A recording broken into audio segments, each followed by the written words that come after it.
tan lindo, tan acogedor y además que dice mucho sobre también lo que estamos y lo que vamos a hablar. Con la presencia de un caballero inglés allí personificado y el ambiente del violín creo que era el marco ideal para esta presentación. En nombre del grupo editorial Pequeno Random House y su sello Sudamericana, en el cual se editó este libro, es realmente una alegría tener la posibilidad de estar presentando un libro de Mercedes.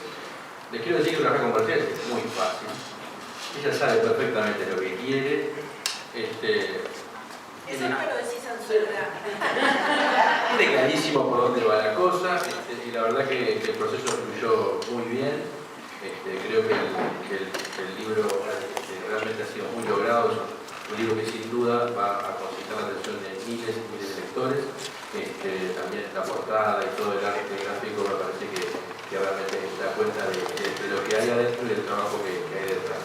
Así que realmente para nosotros es un orgullo poder estar presentando hoy este libro y poder haber sido la casa editorial que lo publicaba. Le damos la bienvenida y le agradecemos muchísimo a Eduardo León Fernández que voy a leer sobre él para presentarlo. Es un escritor argentino que reside en Montevideo, es coordinador de talleres y ciclos literarios, ha publicado ensayos, libros de cuento y poesía, ha realizado charlas y lecturas en diversos ámbitos artísticos en Uruguay, Argentina, Brasil, Francia y Alemania. Ha sido distinguido con el Premio a las Relaciones Humanas otorgado por el Ministerio del Interior, el mérito a su tarea docente en la cárcel de mujeres de Montevideo y es corrector de estilo literario para Thomson Reuters para la justicia uruguaya. Así que realmente un invitado de lujo a quien agradecemos muchísimo la deferencia de acompañarnos. Y no digo más nada, quedamos con los protagonistas.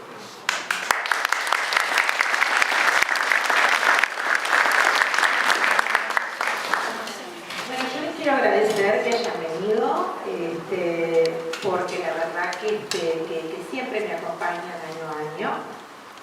Primero quiero agradecer a Julián y a todo el equipo de Random House Mondadori, porque yo hace muchos años vengo trabajando con varias editoriales.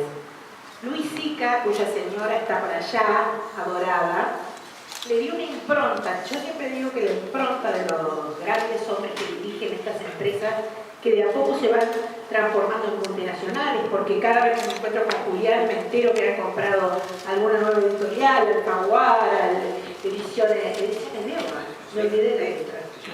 Bueno, eso. Siempre me estoy enterando que acá y en el mundo están avanzando. Y una de las cosas que yo he notado en esta editorial es que nadie ha cambiado.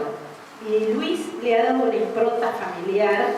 Aunque les parezca mentira, yo siempre cuento que jamás he cumplido años o ha pasado un Día Internacional de la Mujer sin que Random House me mande flores o algún detalle. No es detalle menor, cuando te llaman a una reunión de trabajo, de pronto hay jefes de prensa, y está Julián, y hay jefe de marketing, tú te sentís como en tu casa. Y esto no es una palabra dicha. Ustedes vieron que yo trabajo con muchas editoriales y no suelo decir esto porque las multinacionales suelen ver en todo un gasto. Random House se trata como un amigo y eso es algo que yo lo agradezco y se lo he dicho, y lo he dicho cada vez que voy acá o en algún lugar del mundo.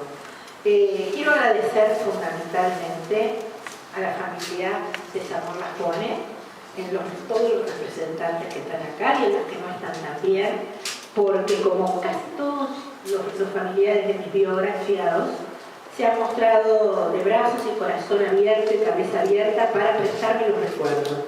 Yo siempre digo que los escritores de novela histórica, además del documento, además del trabajo, además de la colaboración de los amigos historiadores, hay algo que es irreemplazable, que es la memoria, y esa la memoria que se va repitiendo de generación en generación de los familiares.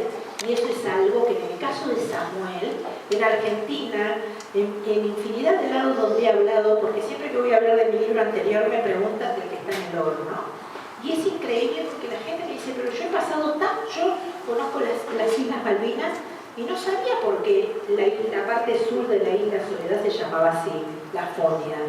Hay una cantidad de cosas que te encuentras con Samuel Lafone en el lugar y en el rincón más inesperado.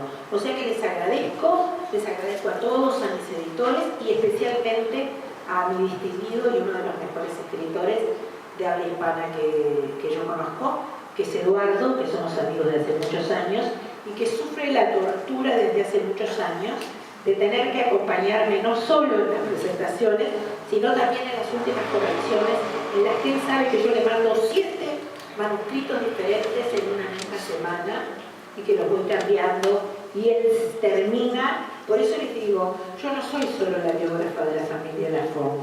Él es un cuasi biógrafo, porque me ha padecido infinidad de veces. O sea que gracias, Eduardo, y se larga una charla absolutamente informal en la que vamos a conversar, y quizás después, y solo después, si nos portamos bien en el manejo del tiempo, les vamos a dar la oportunidad a ustedes que hagan algún tipo de pregunta o algún aporte sobre toda la familia. Muchas gracias.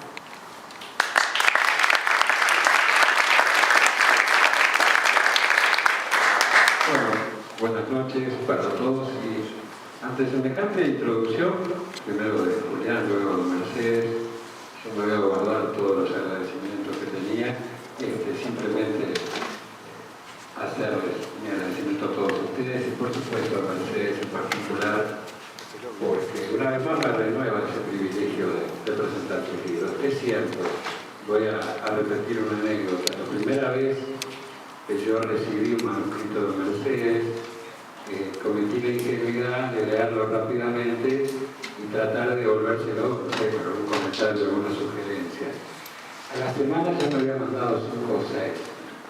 Entonces comprendí que yo era un triste prisionero de eso. Escritor también, uno sabe que nunca está completamente terminado una obra, pero con Mercedes hay que esperar 7, 8, 9, 10 manuscritos, inclusive hasta media hora antes de entregarlo a la editorial, porque también esta vez se le ocurrió algo al final cuando estaba en el último asunto. Bueno, esta noche vamos a hacer una presentación diferente al formato habitual. Para quienes hay muchas caras conocidas aquí, ya han visto otras presentaciones, saben que yo suelo hacer algunos comentarios sobre los aspectos estructurales de la obra, las técnicas y algunos aspectos estilísticos, pero nos vamos a saltear esta noche eso, porque como bien dice la invitación y como dijo Mercedes recién, vamos a intentar hacer un diálogo. Por lo tanto, lo que vamos a hacer es como una lectura un poco salteada, algunos fragmentos, para que yo le pueda ir preguntando algunas cosas a Mercedes y de esa manera ir entrando un poco en este tema. No obstante, es necesario poner en contexto este diálogo con unas mínimas precisiones. Estamos ante una nueva novela histórica de Mercedes Gil, basada en este caso en la vida de Samuel Lafon, que como ustedes más o menos ya saben, llegado al Río de la Plata proveniente de Liverpool, del puerto de Liverpool, de Inglaterra, donde cobró notoriedad primero en Buenos Aires y después en Montevideo por esta multifacética actividad empresarial que tuvo, que incluyó todo tipo de actividades, ganadería, minera, construcción compró cantidad de tierras en Argentina y en Uruguay, obra pública, construcción de la rambla portuaria, inclusive la polla. Me alegra que haya dicho esas Malvinas, yo me resisto a decir Falkland, porque soy argentino y ustedes sabrán disculpar que les voy a decir esas Malvinas siempre. Pero nada mejor que un argentino. Te agarro mujer, nada mejor que un argentino para ayudar a la presentación del libro de Lourdes. Admirador como soy de la cultura anglosajona y de esa maravilla que es el pueblo. Bien, este no es el Lafon que vamos a encontrar acá, el del ensayo o el de la biografía. Este es el Lafon, el personaje de la novela histórica de Mercedes Gil. Y acá hago un brevísimo apunte, nada más para pasar, bueno, no importa que vayan cayendo las hojas, mejor. Sí, es mejor. Un brevísimo apunte nada más para ya empezar con el diálogo. Ya es ocioso casi hablar de las virtudes narrativas de Mercedes Gil, pero cuando se habla de novela histórica es necesario que digamos que estamos ante la novelista de novela histórica por excelencia en Uruguay. Su obra es la más extensa y la más abarcativa de la literatura uruguaya, y hoy en día es el conjunto más completo que puede encontrarse de historia escrita desde el punto de vista de la ficción literaria. Bueno, dicho esta salvedad, yo quiero empezar, Mercedes, vamos a ver cómo me arreglo acá con las hojitas, Quiero empezar por un sueño. Quiero empezar por un sueño que está en el capítulo 2 para preguntarse quién es este sueño y por qué. Y me voy a permitir leer 3 o 4 líneas. 1000 veces se debatió entre sus cobijas empapadas tras escuchar su propio grito atravesando el silencio de la noche oscura. Entonces, Alexander le repetía que todo había sido un mal sueño, aunque él tuviera la certeza de que algo tremendo había sucedido, algo que había asignado definitivamente el rumbo de su vida. Luego encendía la lámpara de aceite, la dejaba sobre un taburete en una ceremonia que repitió hasta que Samuel puso un océano de por medio. Mercedes, yo sé que a vos te gustan los sueños y empezar por un sueño. ¿Qué significa este sueño de Samuel? ¿Quién es Alexander? ¿Y por qué este sueño recurrente en la vida de Samuel? Eso es un recurso literario. Yo tenía que explicarle que están en algunas cartas el terror y el recuerdo. Alexander era el hermano de Samuel, de Samuel Lafon. Pero además fue compañero de aventura durante toda su vida. Yo quería explicarle al lector, y quería comprender yo primero, antes de explicarle al lector, que no era fácil para los hugonotes de origen francés, llegados a Inglaterra en el siglo XV, XVI y XVII, tras la persecución que hubo en Francia, porque Samuel no era Samuel Lafon, era Samuel Lafone, la familia Lafone, proveniente de Francia, que cuando la matanza de San Bartolomé, que fue una matanza orquestada por María de Medici, y que mató a miles y miles de hugonotes. Los hugonotes eran los calvinistas los más ortodoxos, que es una forma de protestantismo. Y bueno, y esa gente que vivió, no hace tampoco, ya van a ver lo que pasó en Montevideo, y por qué Samuel empieza viviendo en Buenos Aires y termina escapando en Montevideo, no hasta hace mucho tiempo, en la historia de la humanidad, 100 y pico de años hace un poco, el ser calvinista, ni que hablar del ser luterano, pero sobre todo el ser calvinista y hugonote, que eran los más, digamos, como decían los católicos, los más recalcitrantes calvinistas eran los hugonotes.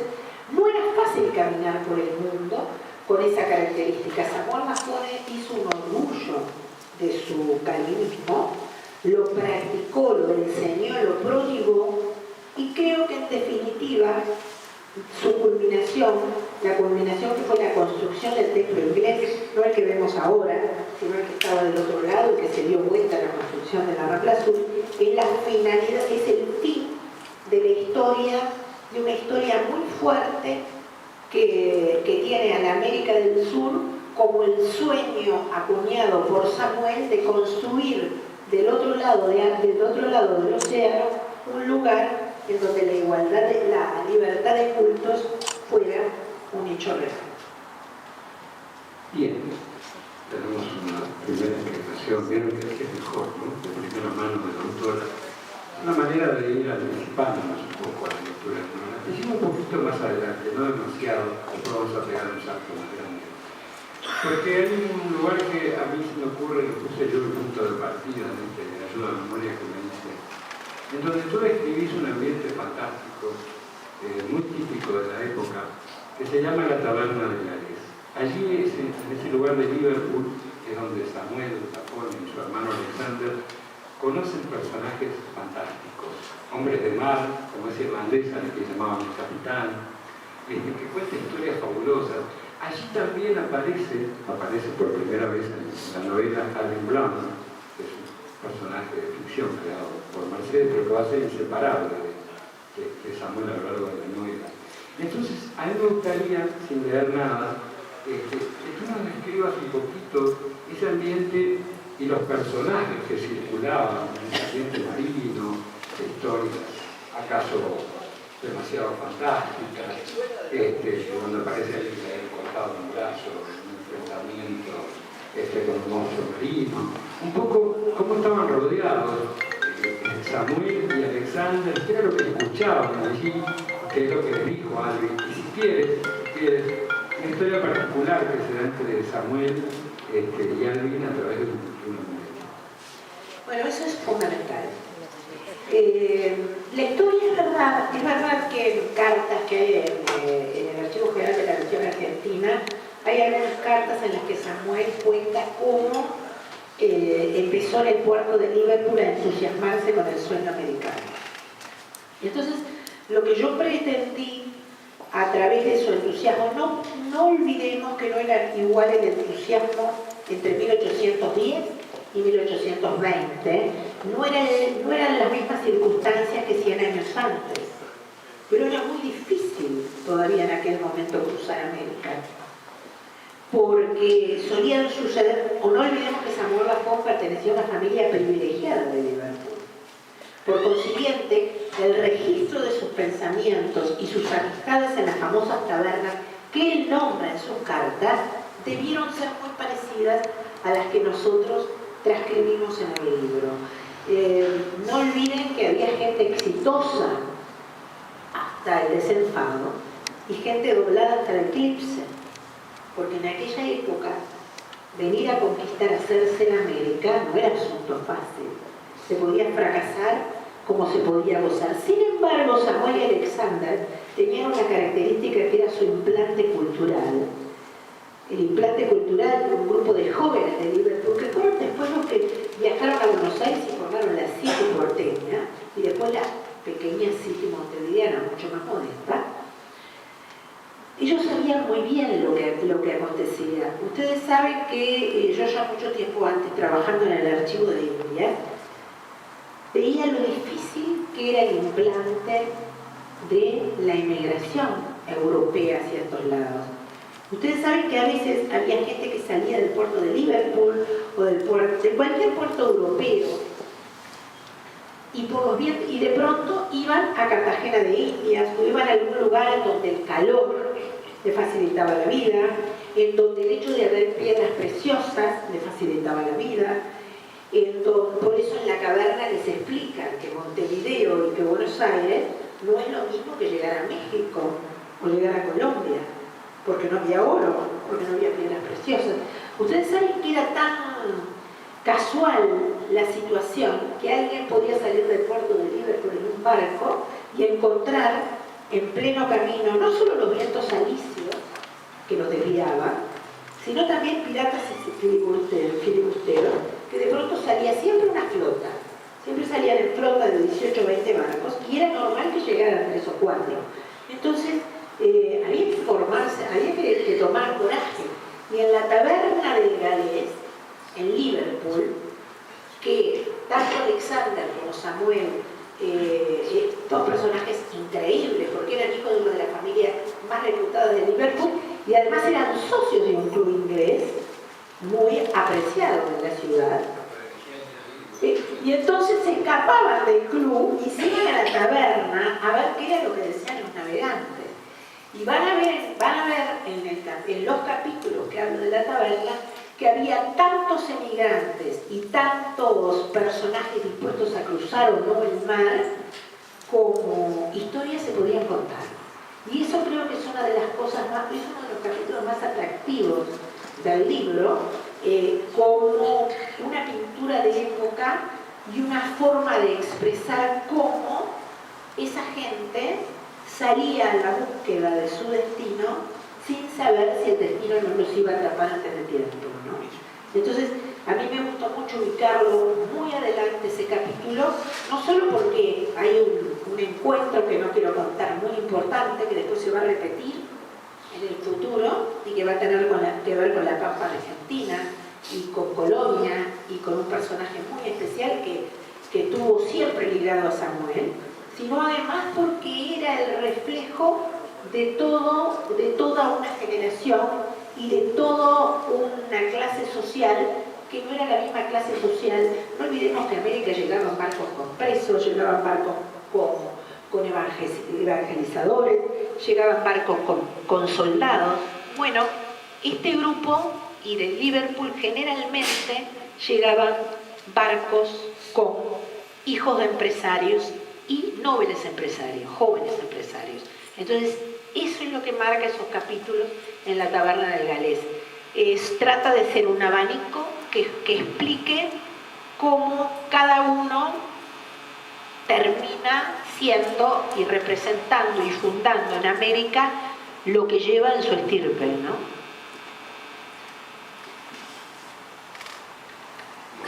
Bueno, ya tenemos una idea entonces un poco más acabada de eso.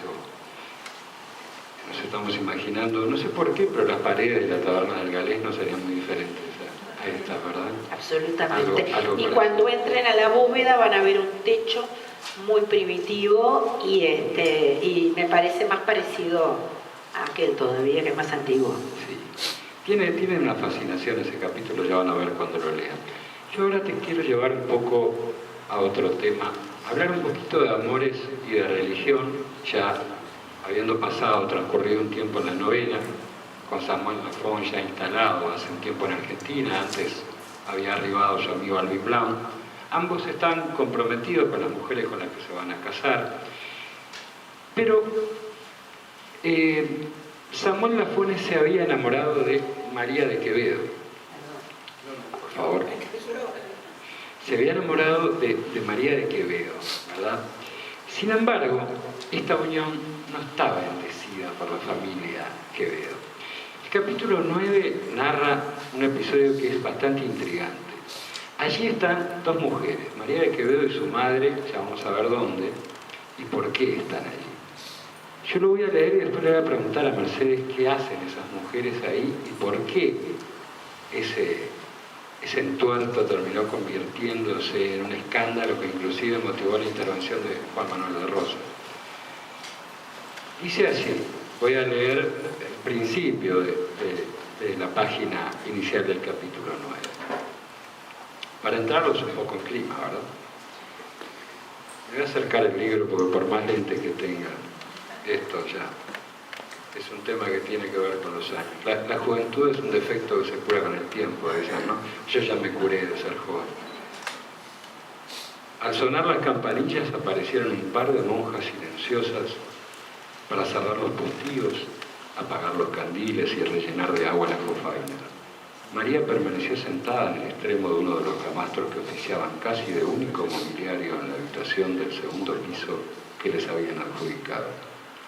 Se trataba de una celda semejante a la de las monjas, con un par de camas, una mesita de noche, con una vela encima, un taburete de madera y una cómoda algo destartalada. La ropa de cama lucía impecable y costosa, comparada al resto del ambiente, ya que el arzobispo permitía que de casa de los Quevedo le alcanzaran ropa de cama y algo dulce. Mientras su madre peinaba con paciencia su larga cabellera y se la trenzaba, María pensaba en su enamorado mientras le llegaban las últimas salmodios de las monjas y el edificio se iba preparando para descansar. ¿Dónde estaban? ¿Por qué estaban allí? Saben que esto está en el archivo Rosas, no es ficción. Hay cosas que son increíbles. Por eso siempre digo que la ficción, quiero agradecer a Magdalena Gari, la esposa del mejor neurólogo que hay acá en el universo, Carlito Senenger, que acaba de llegar.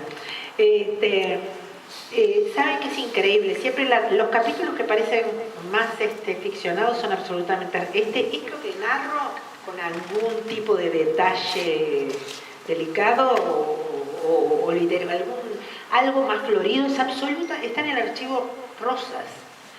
Resulta que Samuel llegó muy jovencito a Buenos Aires y por supuesto que a los 3-4 meses ya era el invitado predilecto de las casas, que había una gran apertura en Buenos Aires en aquel momento. Estamos hablando entre 1825 y 1826, cuando él puso su primer pie en Buenos Aires, que llegaran los ingleses, acababa de firmarse el tratado además, entre los ingleses y Juan Manuel de Rosas, con lo cual se le daba un estatus a los ingleses, a las islas británicas, muy superior a de los propios ciudadanos de la región. Y entonces llegó Samuel y era prácticamente Gardel y Lepera, porque la verdad que todo lo que tocaba era oro y era un hombre que ya venía con familia de curtiembre de 3 generaciones. Entonces, para él fue muy fácil establecer contactos. No era que tenía que armar una empresa, lo que tenía que hacer era extender el imperio que ya existía en Europa. Y bueno, y a la salida justamente del velorio de Lezica, porque todos los apellidos no suenan, él estaba conversando con un pastor anglicano y ve salir a la señora de Quevedo con su pequeña hija María, que va a ser su esposa, y queda absolutamente obnubilado por esa jovencita a quien le lleva más de 6 años, y la vuelve a ver en varias tertulias, pero apenas puede hablar muy poco con ella. Él le solicita, nunca fue invitado a la casa de los Quevedo a una tertulia. En la casa de Mariquita Sánchez de Thompson fue el personaje más culto, más divertido y quizás el más importante en cuanto a las tertulias. Ella fue la primera que instauró las tertulias porteñas. El que no estaba en las tertulias de ella no existía. Estamos hablando entre 1810 y 1830, cuando tiene que escapar, pese a ser muy amiga de Rosas, ella tiene que escapar a Montevideo y transforma sus tertulias en las tertulias más paquetas de Montevideo. O sea que ella siempre llevó consigo todo ese halo. Fíjense que comentan que están casi seguros, no es un dato 100% seguro, pero los historiadores están convencidos que en su casa se tocó por primera vez en Buenos Aires el himno nacional argentino. Era un personaje que podía juntarte a músicos y a bailarinas o a Trinidad Guevara en su casa, y después te juntaba a Pueyrredón y a San Martín. Un personaje impresionante. Lo mismo sucedió acá con los personajes locales, tanto artistas como políticos. Y allí él logra entrar en comunicación con María Quevedo, pero muy poco. Y entonces pide para ser recibido por el padre de María, y el padre de María le niega permanentemente la entrada a toda persona que no fuera declarada católica, apostólica, romana, porque decía que además los inglesitos, él les llamaba a esos anglicanos que han venido a quedarse con nuestras criollas, con nuestras niñas, porque fue muy característico que entre 1822 y 1835 hubo casi un 60-65% de damas porteñas que se casaban con los ingleses que habían venido a fundar su imperio. Y entonces una noche él se la lleva a un templo anglicano, a María de Quevedo, con Alexander y un grupo, y su suegra de testigos y otro grupo de testigos, y se casan.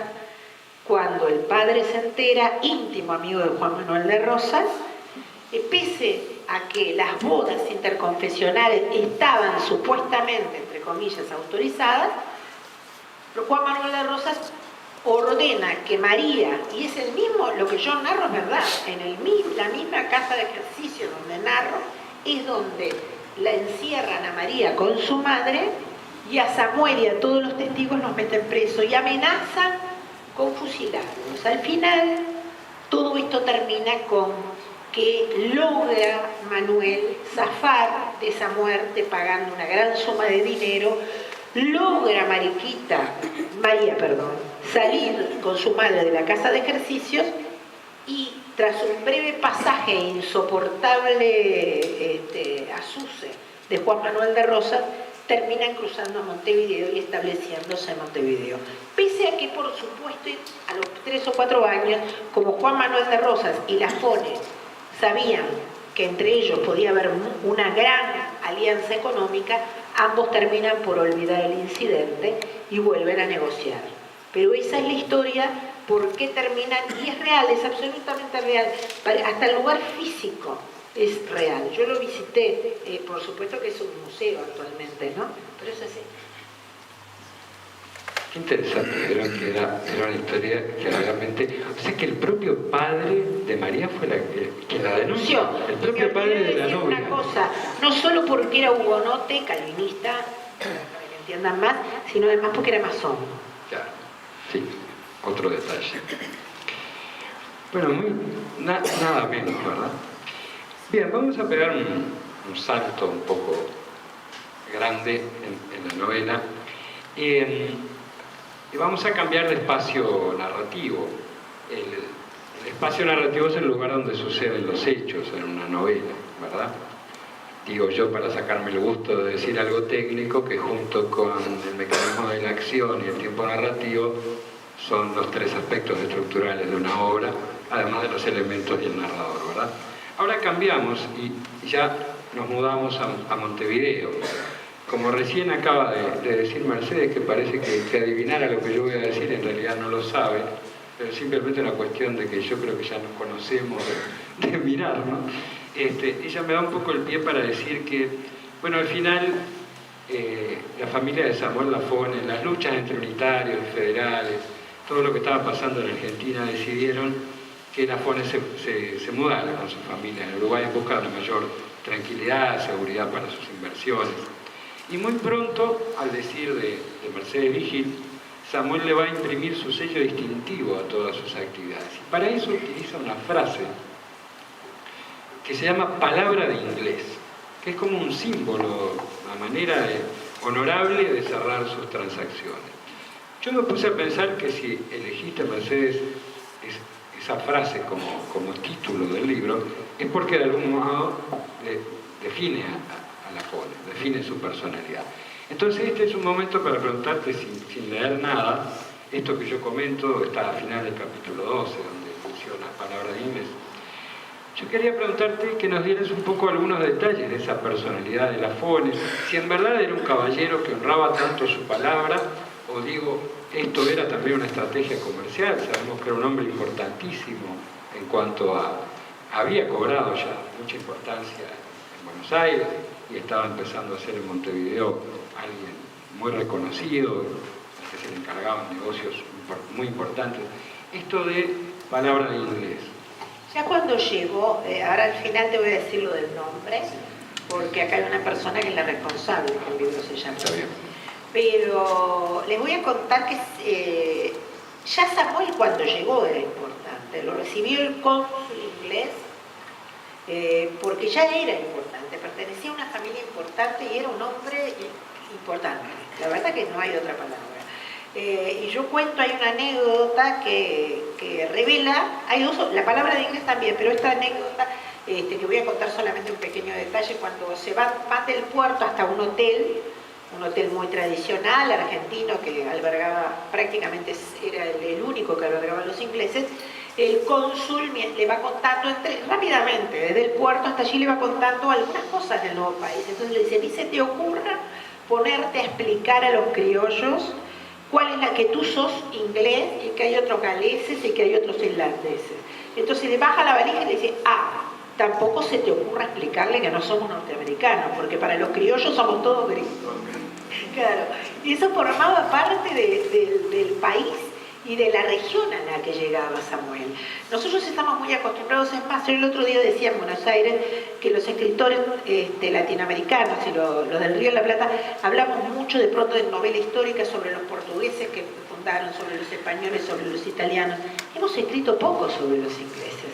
Y entonces creo que eso es muy importante. Los ingleses trajeron una cosa, hasta que llegaron los ingleses primero a Buenos Aires. Ustedes saben que, bueno, todo era más o menos, no se firmaban los contratos, si con los portugueses, o con los italianos, o con los españoles. Bueno, yo más o menos te traigo 5.000 cueros, más o menos te los cobro, era todo más o menos, ¿no?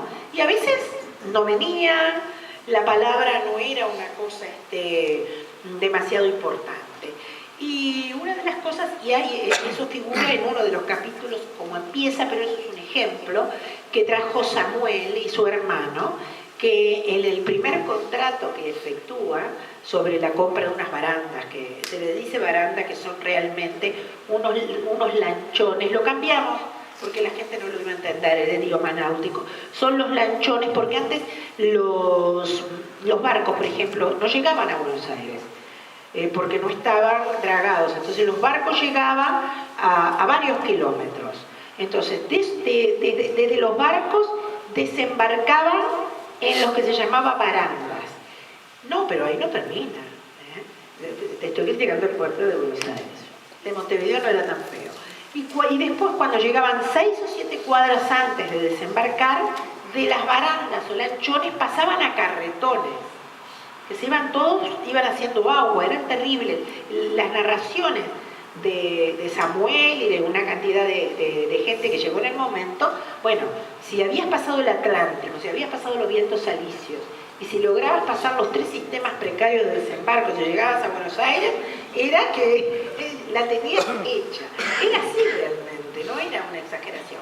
Y yo cuento porque en uno de los primeros negocios, él se para, le da la mano y dice palabra de inglés, que después se convirtió, en Uruguay también, se convirtió en palabra de honor. Entonces yo estando en la casa de una de las descendientes directas, una de las grandes, simpáticas y memoriosas descendientes de Samuel Lafone, como es Jackie Campomar, que está acá sentada, estábamos hablando del libro, y yo le estaba diciendo, bueno, lo tengo que... Mintiendo, porque después Julián me dice que sí, ¿no? Julián, que estás por ahí. Pero diciendo que, bueno, que a mí me había gustado un nombre, que a mí me había gustado otro, pero que, bueno, que teníamos que ver lo de la editorial. Y cuando le empecé a contarle algunas cosas de Samuel, y le nombro palabra de inglés, dice Jackie, ¡ay, ese tiene que ser el nombre del libro! ¿No es cierto, Jackie? Y entonces yo me fui para casa, y no se me salió de la cabeza, y dije... Al otro día me desperté y le escribí a Pilar Charbonía y le dije, y a ti creo que también. Y le dije, mira, estuve en lo de Jackie Campomar y me dijo, y tú sabes que desde ese momento el libro no tenía otro nombre que palabra de inglés, o sea que le debemos a Jackie Campomar el nombre de palabra de inglés. Pero es un estilo, fue un estilo que ellos trajeron, que creo que es muy importante y que fue el primer atisbo en el Río de la Plata y quizás en la América de habla hispana, de lo que se llama control de calidad. Hay legajos que por supuesto uno no transcribe porque son aburridos, que uno encuentra legajos comerciales en el puerto, acá no tanto porque en aquel momento no se registraba, pero sí los encontrás en el archivo en Buenos Aires, y de pronto traían determinados productos y cosa que no los ves en los barcos portugueses o en los barcos españoles ni en los italianos. Había un descarte por mala calidad o deterioro. Claro, venían de Liverpool, de un puerto que se había modernizado, como demoramos nosotros 200 años en modernizarnos. Entonces, por eso digo, y después lo nombro en otra parte del libro, cuento que creo que todos los comerciantes que llegaron y los barcos que llegaban del puerto de Boston y del puerto de Hamburgo fueron quizás los que le dieron la impronta más profesional antes en el tiempo, ¿no? Porque traían una cantidad, entre ellas, la palabra, no, el hecho de que no era que el barco llegara más o menos, bueno, llega en octubre, llega en diciembre, y tampoco llegaba de cualquier forma, y si las centinas se inundaban y se deterioraban, se descartaba. Era un estilo, por eso, todo eso significaba palabra de inglés. Por eso el libro se llama... Por eso la señora decidió que el libro se llamara Palabra de Inglés. Mis felicitaciones entonces a la autora del título. Mientras hablaba Mercedes con esa claridad que la caracteriza, normalmente hay una relación, ¿no?, entre el discurso hablado y el discurso escrito. En el caso de Mercedes se da perfectamente. Yo mientras la escuchaba pensaba en ustedes, en todos ustedes, digo que es un privilegio que en realidad no es muy común. Sinceramente yo he hecho muchas presentaciones de libros y no es muy común que el propio autor entre a su obra y te cuente algunas cosas o te vaya develando algunos detalles, que inclusive muchas de las cosas que acaba de decir o que está diciendo desde que comenzamos a hablar no están escritas, pero son explicaciones que solamente ustedes, este grupo que estamos hoy aquí, vamos a tener la oportunidad de disfrutar, y que cuando lo lean seguramente lo van a recordar. Y algunas cosas les aseguro que las van a buscar y no están, porque simplemente es la expresión de ella o es su visión en este momento a partir de algunas preguntas o disparadores que yo les hago. Por lo tanto me parece que es un momento excelente. Ahora te voy a llevar a otra cosa. ¿Se acuerdan que hace muchos años había programa en televisión que decía parece mentira las cosas que veo por las calles de Montevideo. Yo no recuerdo cuál era el programa, pero eran todas cosas insólitas que uno podía ver que transcurrían. Y sabes que cuando leí esto que voy a leer ahora, que es una copla, me vino eso a la memoria. Y era como si uno pudiera extrapolar, o sea, uno pudiera hacer una regresión. Esto que voy a leerles ahora seguramente hubiera sido incluido en ese programa si hubiera existido la televisión y si hubiera existido esto que voy a leerles ahora. Que me llamó mucho la atención y le voy a preguntar a Mercedes por qué se cantaba esto en las calles de Montevideo. Y también, a propósito de eso, y ya que veníamos hablando de la FONE, ¿qué rol jugó la FONE? Porque me parece que algo hubo en las políticas de inmigración, ¿no? Miren, esto cantaba la gente, no se asusten que no lo voy a cantar. La letra está bárbara, el tema es que yo no veo mucho. Quien quiera leer falsedades y acostumbrarse a mentir, el que quisiere vivir de un tejido de maldades y en religión ser ateo, vaya hoy a Montevideo. Quien quiera hablar en francés, en catalán, vascongado, todo idioma revesado, y que no sepa quién es, y hallarse en un entremés o en un extraño museo, vaya hoy a Montevideo. Me llamó la atención un extraño museo, una especie de figuras de cera, uno imagínase, unos seres venidos de quién sabe dónde. ¿Por qué la gente cantaba esto en las calles de Montevideo? Había dos cosas. Una era la real, la que todos vemos, la que todos veían, que era el empuje de la inmigración, que fue, sin lugar a dudas, la FONE y Juan María Pérez. Fueron dos de los grandes impulsores para que Montevideo se llenara de personajes de todo el mundo realmente, ¿no? De todo el mundo, de todo tipo y de toda condición. Lo del ateísmo tiene mucho que ver con la gran resistencia que generó en el Río de la Plata la llegada, y ya no uso de los calvinistas porque se decantaron bastante, se suavizaron bastante, sino de los protestantes. Sin embargo, en Argentina, cuando hablábamos de otro libro, no de este, hará un mes y medio que Lelita Carrió me presentó otro libro y hablábamos de otro tema. Ella coincidió conmigo que a los amigos evangelistas, yo y ella somos católicas, apostólicas y romanas, pero que hay una suerte de gran diferencia entre los protestantes y los católicos en una gran cantidad de cosas que no podemos dejar de verlas. Y Samuel era un representante clarísimo de eso. Y yo siempre digo un ejemplo que no está en el libro y que lo dije hace mucho tiempo en un congreso de Cartagena de Indias, después de estudiar el archivo, de relevar el archivo de Indias. Uno se pregunta por qué en el siglo XVI, XVII y XVIII, cuando tú mirás de México, imagínense México antes de las últimas guerras que anexaron Nuevo México a los Estados Unidos. ¿Por qué en Norteamérica, cuando llegaban los evangelistas, había otro tipo de cultura que de México hacia abajo, donde llegaba la Iglesia Católica, con todos los que nos ha dado, Miren que yo no reniego de mi religión y me siento muy orgullosa.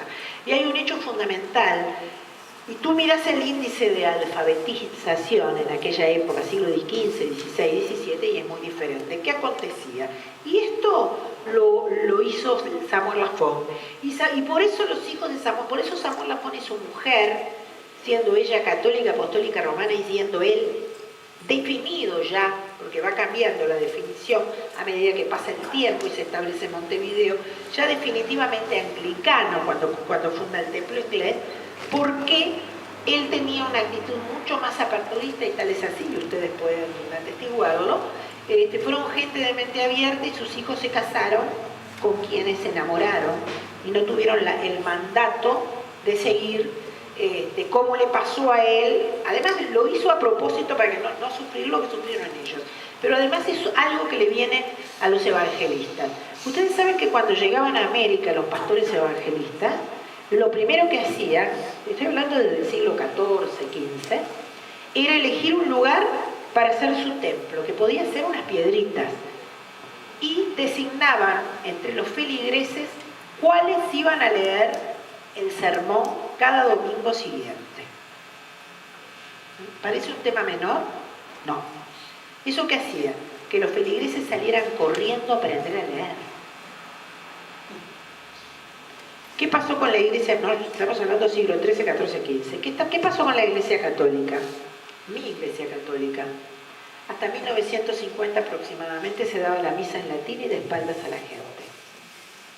Y todos conocemos y hemos visto El nombre de la rosa, hemos leído Humberto Eco y sabemos del avarismo y de los problemas que tuvo Gutenberg también, porque no había que generalizar la imprenta, porque los libros sagrados cristianos tenían que pertenecer a 3 o 4 curas porque eso les daba poder. Los anglicanos al revés. Samuel cuando llegó, sobre todo a Uruguay, porque en Argentina lo maniataron, entre las cosas que se prometió y prometió, y hay discursos transcriptos de él, hay algunos en el libro, yo transcribo en general los más importantes, pero está lleno los periódicos de la época de sus discursos.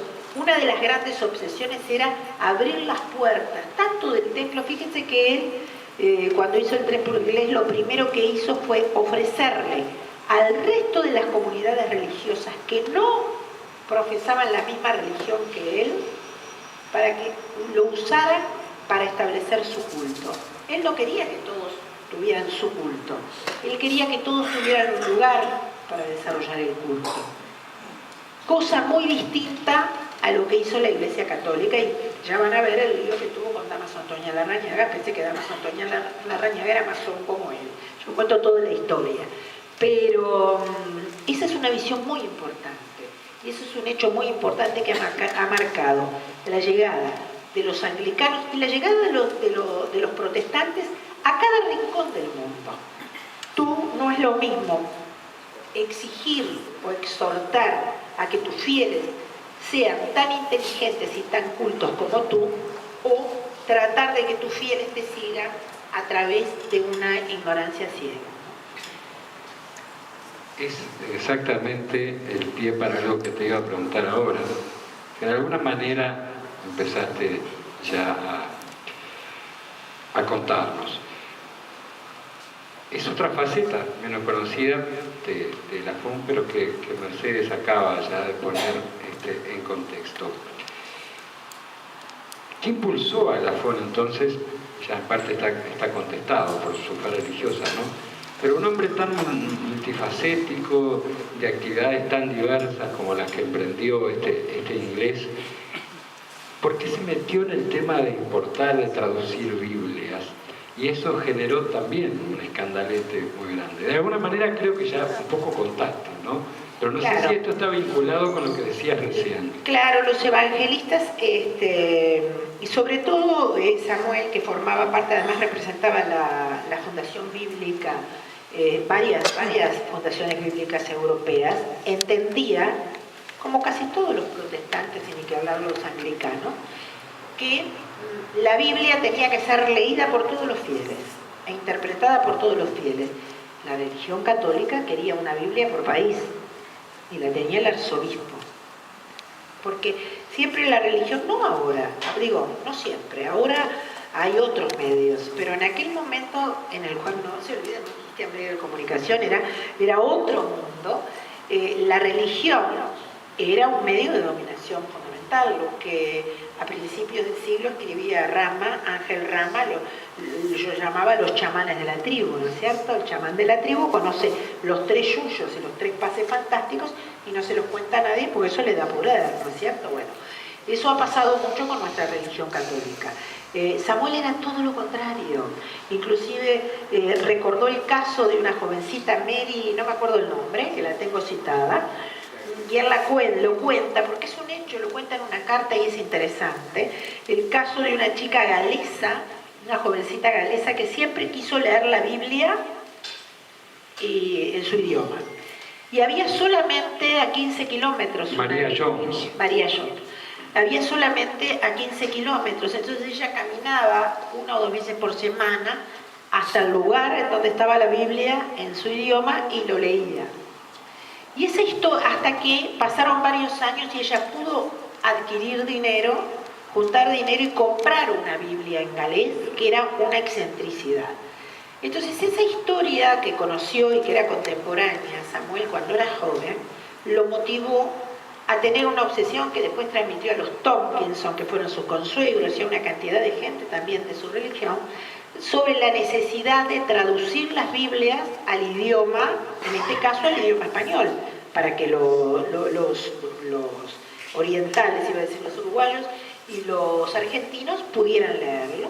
Y bueno, y eso motivó primero la quema de Biblias que trajeron, que la mandó quemar para variar Juan Manuel de Rosas, que siempre está presente en la historia de la humanidad, siempre está haciendo sus picardías, y después en Montevideo hubo una gran quema de Biblias que yo cuento, y bueno, no vamos a entrar en más detalles, pero fue un hecho absolutamente violento y quizás el hecho de mayor fue por muchos historiadores y especialistas signado como el hecho de mayor intransigencia religiosa que hubo en la República Oriental del Uruguay, por lo menos. Muy bien. Bueno, me quedan 2 momentos nada más para comentar con Mercedes. Este se refiere más que nada a 2 mujeres y a las razones del corazón para 2 hombres. Digamos, haciendo ya un resumen, porque la novela se va terminando, en lo político ya había terminado el sitio de Montevideo, en Argentina, justo José de Urquiza, tras vencer a Juan Manuel de Rosas en la batalla de Caseros, tomaba el poder, mientras Rosas se exilaba en Inglaterra, pero los negocios de la FON empezaban a tener problemas, las inversiones en Buenos Aires, a la vez que la salud de su esposa empezaba a empeorar, que también su hermano Alexander había decidido regresar a Londres. Todo esto entre los capítulos 21, 22 hasta el 24 es como un momento muy intenso en la trama de la novela que va preparando el desenlace. A propósito de una conversación que tienen un personaje histórico que adquiere ese ribete novelesco en la literatura de Vigil, que es la esposa de Samuel Lafone, María, y un personaje de ficción que es Carmelita Solano. Tienen una conversación íntima en Tilbury, en un paseo que están haciendo. Yo quería pedirte solamente 2 trazos, si querés, así yo no he hablado de la construcción de los personajes esta vez, si tú querés darnos 2 pinceladas de lo que pensás de María y de Carmencita, en todo caso, 2 personajes femeninos, Carmelita, perdón, 2 personajes centrales en esta novela. María, la esposa de Samuel y Carmelita, forman parte de... Ellas representan, son personajes de la vida real, representan todo lo que yo quise contar de lo que significaban las mujeres de los ingleses. Porque el cambio, además de toda la parte emotiva, además de toda la parte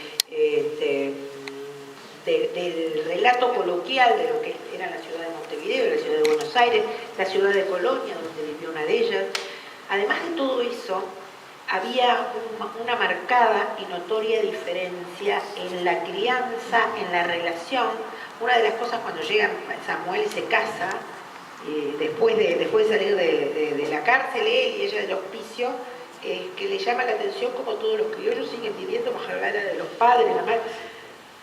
Ahí los ingleses no solo trajeron un nuevo sistema de transaccional, no solo trajeron un nuevo sistema de entender los negocios y la palabra de honor, también trajeron, y eso es muy importante, y eso también lo tienen los evangelistas, una nueva concepción sobre el lugar de la mujer en el mundo y en la familia. Y sobre el lugar de la... Increíblemente, acá tengo varios ingleses o descendientes de ingleses. Ustedes saben que lo he podido corroborar, pero realmente es un tema sin lugar a dudas genético. No voy a contar cuál es la parte íntima que se va desarrollando en ese evento, porque si no, uno está contando cosas que deben descubrir.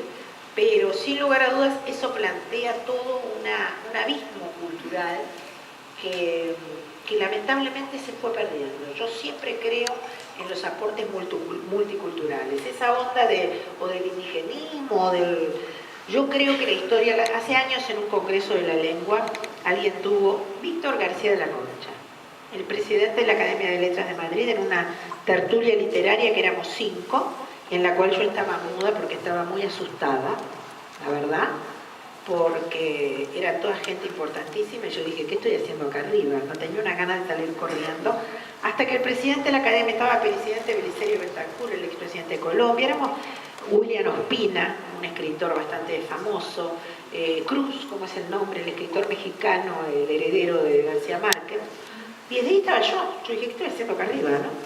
Y entonces yo escuchando, hasta que Víctor García de la Concha dice algo que a mí me enseñó mucho después, pero que me sacó de quicio y me olvidé de que había 2000 personas escuchando y que estaba la cámara filmando. Y dice, bueno, realmente el idioma español puro es el que se habla en España. Esto pasa con la ciudad, con los países, por eso no estoy contando esto por casualidad. Van a ver por qué lo estoy contando. Entonces yo me olvidé que estaba en Cartagena de Indias, me olvidé que estaba el rey de España mirando y todo el mundo, y lo interrumpo y le digo, perdón, ¿qué me está diciendo? Entonces me dice, sí, que pues hombre, que el idioma puro.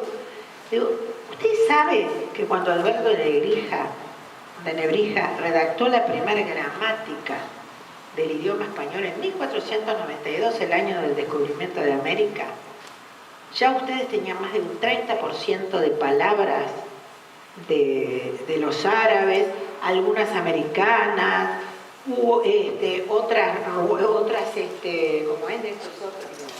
Bueno, no me sale. Los romanos, pero hay otros, los visigodos. Pero ¿de qué idioma puro me habla? La historia del lenguaje es la historia de los conquistados y los conquistadores.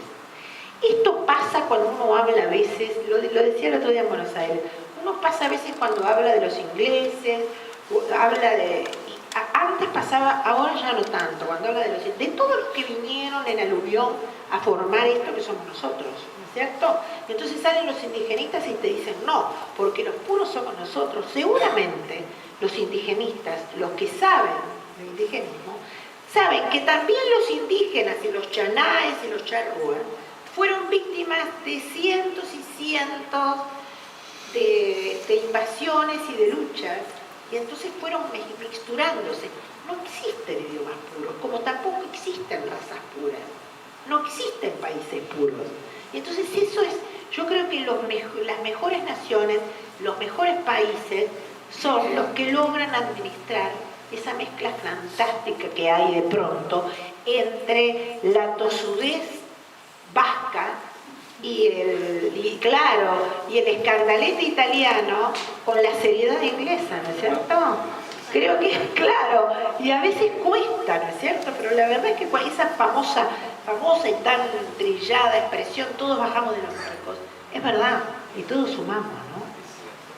Para aportar algo al tema del lenguaje puro, en realidad, en mi modesta opinión, no existe una lengua pura, porque la lengua es algo que está en constante movimiento. No me refiero al órgano de la boca, sino precisamente a lo que forma el lenguaje. Y todos los lenguajes forman parte de las tradiciones de los pueblos, y así como las tradiciones varían constantemente por el flujo de los conquistadores y de la penetración cultural que hay por diversos medios, entonces la lengua o el lenguaje está en constante movimiento e incorporación de modismos diferentes. Así que me disculpe don Víctor, pero creo que le erró. Bueno, yo voy a cerrar mi participación en este diálogo con dos cositas muy breves. Una es leer unas líneas de un capítulo que a mí me gustó mucho, y después de leer esas líneas voy a decir 3 o 4 pavadas más y ya está. Y quedamos en diálogo con Mercedes y su público. Esto podría ser un diálogo a solas, con la eternidad entre Samuel y María, lo que en el capítulo 45, que yo se lo dije a Mercedes cuando lo leí, me pareció muy emotivo y de una intensa belleza narrativa. Aquí se dicen algunas cosas, Samuel y María, yo simplemente quiero leer esto. María y Samuel conversaron como si la muerte hubiera cambiado de rumbo por arte de magia. ¿Qué se dijeron aquellos dos seres que cultivaron un amor épico contra viento y marea? Seguramente él le juró amor eterno como tantas otras veces, le agradeció a los hijos que le regaló la vida y ella cuidó con amorosa devoción. Fue esa firmeza de espíritu que siempre la llevó a volver a elegirlo, aun cuando se habían convertido en la comidilla de la ciudad. Samuel debió agradecerle esa sonrisa paciente con la cual ella solía aceptar cada nueva aventura que él pergeñaba, algunas exitosas y otras ruinosas. María seguramente le repitió que lo amaba, como lo hizo cada día desde que el pastor Torres selló su amor.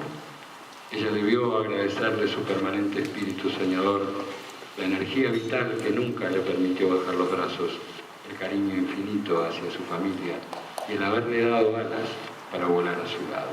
No obstante, estos son apenas conjeturas.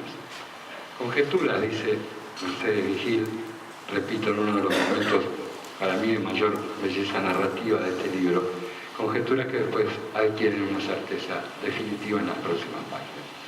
Para finalizar, digo que si bien esta novela indaga el personaje histórico de Lafón y su entorno, haciendo un recorrido minucioso por el acontecer político y social de la época, es sobre todo un retrato íntimo de ese hombre y sus circunstancias, para decirle, como le gustaba decir a Ortega y Gasset, yo soy yo y mis circunstancias. Ya he dicho muchas veces que una de las mayores virtudes de Mercedes Vigil, novelista, es la de otorgarle espesor literario a los personajes históricos.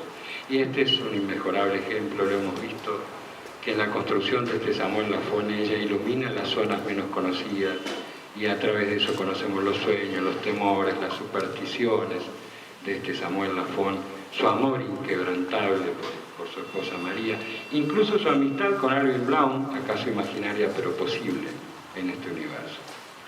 Me gusta decir que Palabra de Inglés es un libro amable.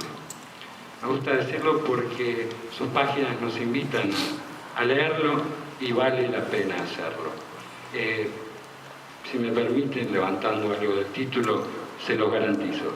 Palabra de argentino en este caso. Muchas gracias.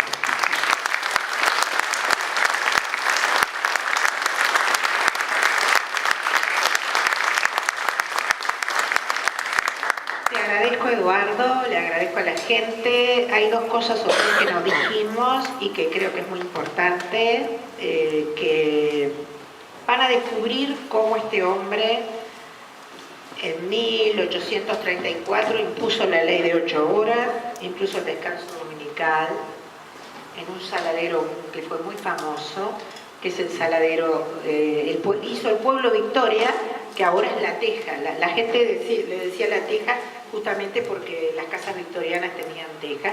Allí creó el cricket, el club de cricket.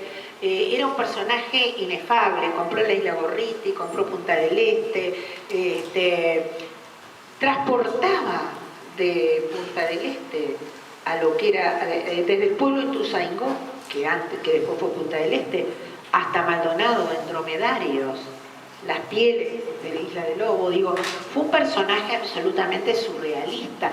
Es más, el otro día me contaban en Buenos Aires que en las islas alguien encontró yerba muy fácilmente, en todos lados hay yerba, y justamente entre las cosas que pasa es que Samuel, cuando recibió en usufructo la parte sur de la isla Soledad, que hoy, al día de hoy se llama Lafonia, la pobló no solo de ganado, sino que llevó gauchos. Entonces los gauchos, es increíble como uno ve a los habitantes de las Islas Malvinas con esa impronta inglesa tan particular, de pronto de bombayas y tomando mate, ¿no? A mí me gustaría saber si alguien tiene que hacer algún comentario, eso está bueno, alguna pregunta, y sobre todo acá que tenemos a la familia Lafón en pleno del lado izquierdo, ¿no es cierto? Quería agradecer a ti, muy entretenida la charla, y cada vez me acuerdo más de mi abuelo que me contaba todas estas cosas. Lo que pasa es que hay tantas fechas que no me acuerdo, desgraciadamente, pero estoy re orgulloso de ser tataranieto Samuel Lafón.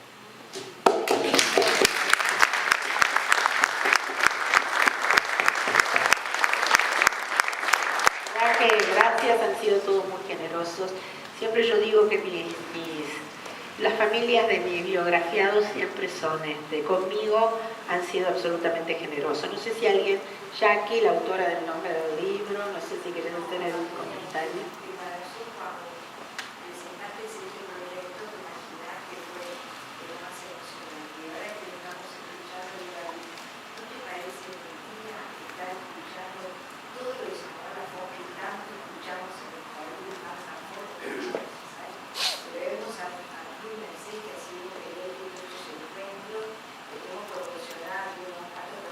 Infinidad.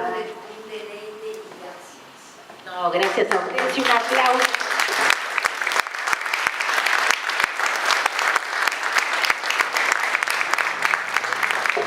No sé si antes de brindar o algo así, ¿alguien quiere hacer alguna pregunta? ¿Alguien quiere preguntar algo más?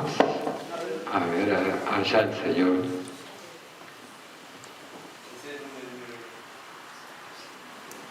Ustedes, ahí a la entrada del cerro, por la mano derecha, hay un busto a caballo, por ejemplo, y una figura que representa a la flor.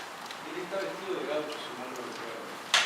Pasaste por ahí y viste qué posible similitud hay entre esas. Sí, hay una posible similitud. Y sabes una cosa que no se recuerda ni hay documentación de que Samuel Lafone, salvo en la estancia hay una en Carmelo, pudiera andar, pero ¿sabes dónde sí hay cartas de su hijo? Samuel Lafone Quevedo, o Samuel el Joven, como le decían. Samuel el Joven, le decían, yo cuento un poco, él pasó un par de años antes de morir en Catamarca, donde tenían un ingenio y además tenían mucho campo, y cuentan que allí él solía salir a cabalgar y a recordar las épocas en las que era un hombre joven y pujante, ¿no? Sí. Yo no soy quien para decir si hay una gran similitud, pero cuando la veo me imagino a Samuel en Catamarca y no acá. Guillermo. Gracias, antes que nada, me gustó mucho la definición que hizo de ti Eduardo Luis Fernández cuando dice que sos una escritora que otorga peso y expresión literario a figuras históricas. Yo diría que esas figuras históricas se convierten en personajes a través de sus libros. La pregunta mía es, ¿cómo entra Samuel Lafone en tu universo literario y histórico? No digo histórico literario, histórico. ¿Cómo entra Samuel Lafone? ¿Cuál es la causalidad o casualidad que hace que esa figura histórica entre en tu universo creador? Todos los personajes entran en mi universo creador por un vehículo distinto. Tú sabes que hace varios años, Canal 4 me pidió si podía hacer todos los martes un espacio en un magazine de la mañana hablando de grandes historias de amor de la región. Y por supuesto que empecé por las que yo había escrito, que eran Matilde, la mujer de Valle, una infinidad de libros que ya tenía. Y en un momento escribí la de Samuel Lafone y María de Quevedo. Y siempre me pareció absolutamente maravilloso. Y después, cada tanto me llegaba algún documento, lo que él hizo en el Saladero, los adelantos. No había lugar en que tocaras que no había estado Samuel Lafone. Y la de Gorriti, y la Isla de Lobos, y Punta del Este, y las Islas Malvinas, y Catamarca. Su hijo, algún día tendremos que escribir sobre su hijo, que fue un famoso científico reconocido y profesor terminó dando clases durante 30 años en la Universidad de La Plata. Y entonces era un debe que realmente siempre estaba ahí al costado. Y bueno, un día dije, Samuel me está pidiendo entrar a mi vida literaria. Y bueno, ya había entrado a mi vida. Y había entrado a mis sueños, porque yo siempre sueño con los personajes, esas cosas raras que hago. Y bueno, acaba de entrar por la puerta grande con Random House y con todos ustedes acá a mi vida literaria. Bien.